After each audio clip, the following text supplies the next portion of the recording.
Allez. En France, une invitation qui promet de faire couler beaucoup d'encre ce mardi. Europe 1 vous le révèle. Et Emmanuel Macron s'apprête à recevoir demain à l'Elysée le président syrien par intérim Ahmed Al-Shara. Un ancien djihadiste affilié à Al-Qaïda puis à l'État islamique. Il est aussi le fondateur du front Al-Nosra qui figure sur la liste des organisations terroristes des Nations Unies. C'est d'ailleurs à ce titre qu'il n'a pas le droit de voyager. Alors pour venir à Paris, il a donc dû formuler une demande d'exemption que l'ONU lui a accordée. Ahmed Al-Shara montre patte blanche. Il jure avoir abandonné le turban des djihadistes. Mais William Molinier, c'est une information européenne. Le renseignement américain reste très sceptique sur ce soi-disant retournement.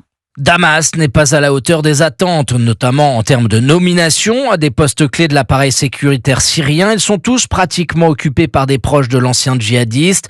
Par ailleurs, selon une note du renseignement américain qu'Europe 1 s'est procuré, le nouveau gouvernement distribue à tout va des passeports syriens aux anciens djihadistes étrangers, ce qui représente un vrai danger pour les pays occidentaux, écrivent les services de la Maison-Blanche. La Syrie risque de devenir un autre Gaza, alerte une source diplomatique de l'OTAN en fin de semaine dernière.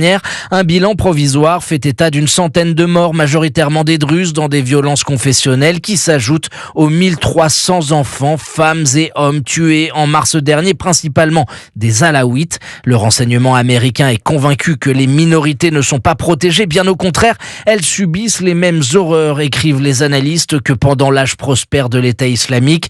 Al-Joulani n'a pas démontré clairement son intention de démanteler ou de combattre les groupes terroristes qui, je cite, pullulent aujourd'hui en Syrie. William Molinier du service police-justice d'Europe 1.